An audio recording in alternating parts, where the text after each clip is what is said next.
There we go. Here's the city again, folks. Yeah.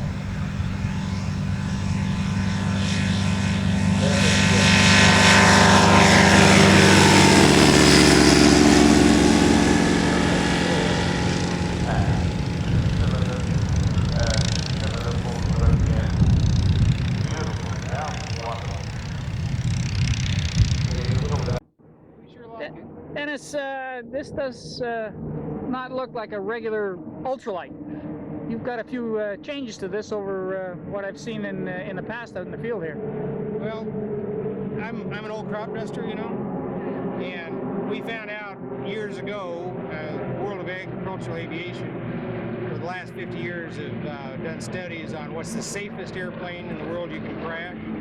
Well, it turns out it's a chromoly fuselage biplane configuration. It's chromoly crushes up protection, biplane configuration gives you the rollover protection. Well, when I went to, and I'm alive today because of chromoly steel, I sucked a bird up in the air and take coming over some trees one time. But so when I decided I was going to build an airplane, you know, I looked at some pop-riveted aluminum stuff, and I just decided I'll stick with the chromoly steel. Chromoly steel fuselage is maybe 3 or 4 pounds heavier than aluminum fuselage, and a lot less work. You don't have all that drilling and stuff. Plus, the other thing is the amount of landings that you do with a pop-riveted aluminum tube fuselage. You get all that shock in there, and pretty soon those little rivet holes start to develop fatigue cracks in it. And the chromoly steel doesn't. Now, we got an all-aluminum wing in here. You see, every one of those fittings is a hinge fitting. So, you know, when you land and everything, you don't get the stress on the wing tubes like you would on the fuselage. Anyway, with all that in mind, we built a pretty heavy fuselage. If you look at the chromoly tube in there, you'll see it's the same size as on a Super Cub. And we had one guy crash one so far. He stuffed it straight in 400 feet. I mean, straight in, vertical. And he's walking around and living today and didn't have a helmet on, didn't have a shoulder harness on. But the FAA said it was due to the fuselage integrity, and it's all, you know, scrunched up and saved him. He came out from New Hampshire and shook my hand and said thank you. But we don't like to test them that way, but it does what we want it to do. Now, you're not flying on a two-stroke engine on this either. No, but for the first 470 or 80 hours, it had 2 strokes in it. We put a 503 Rotax in it originally. Couldn't find a 4-stroke that would work right, you know, the right weight, the right power and everything fit. And so we put a Rotax 503 in it. The only 4-stroke that I could find, I designed the airplane for what they call an MDARE 60. Little 4-cylinder, flat opposed, fits in a 24-inch area. And they were supposed to bring it into the country from Italy for $2,500. Got here, it was $3,500. A month later, it was $4,500. Today, it's $9,000 if you can find it, you know. So, anyway, we never were able to find a 4-stroke engine, so we thought we'll put the 503 in it until we can find one. Well, we spent 350 hours with the 503, 2 trips out here to Oshkosh and back, and it worked just fine. I never have a problem with it. You know, it burns a little more fuel and stuff. Runs kind of noisy, you know. But other than that, it was a good engine. Then we went to an AMW engine, which was a real nicely built engine, a 2-stroke also, but it's semi-custom, you know, and we were concerned about parts availability and things. And then finally we came up with a Geo engine. Spent the last year and a half getting it all sorted out. And, you know, the gearbox, it uses a Ross Aero gearbox that we had them designed specific for this engine. It fits exactly the Geo Metro engine. The whole gearbox weighs 7.5 pounds.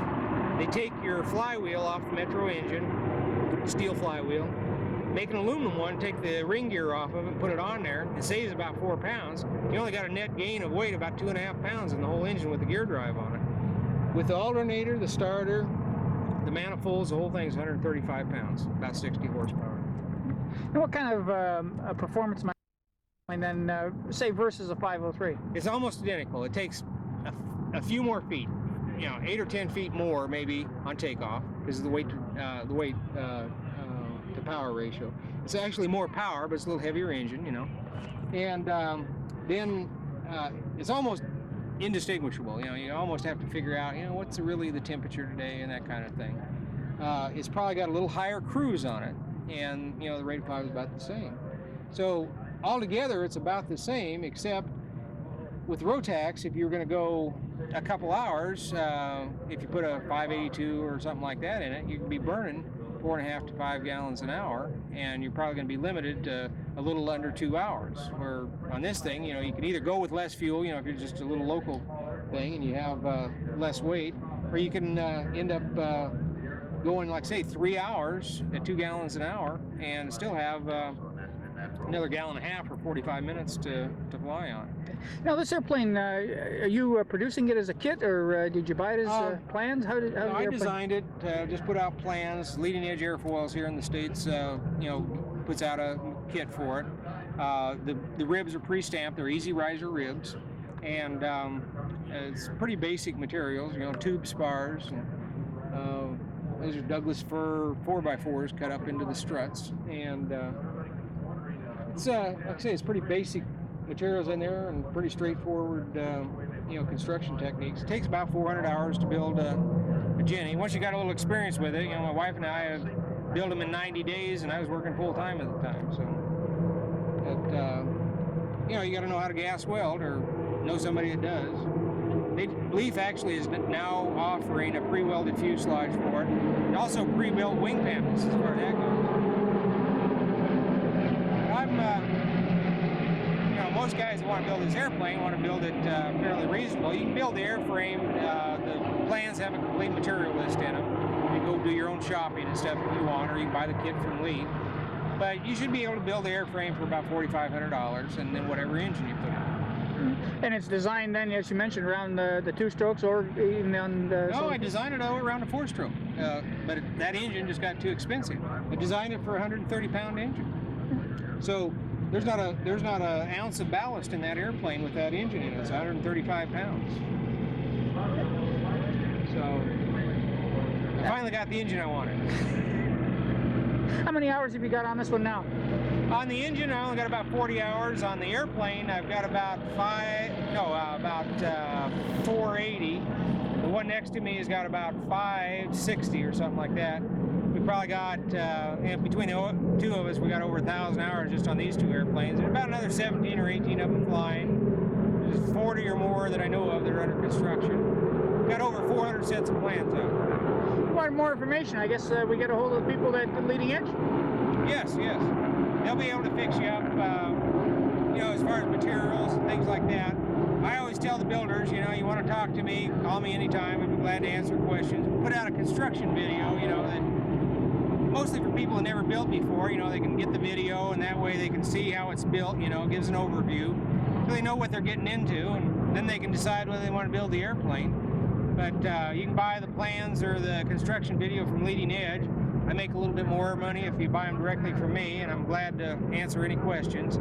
We do put out a newsletter, a bi-monthly for the airplane, and runs $15 a year.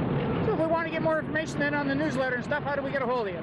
Name, address, phone number, that type of thing? Well, it's Dennis Wiley. I go by Early Bird Aircraft Company, and the address is 125 Stearman Port. That's in Erie, Colorado, and U.S. Zip code is 80516, and telephone number is 303-665-5169, and we'll be able to fix you up. Thank you very much for your time. All right, we'll see you.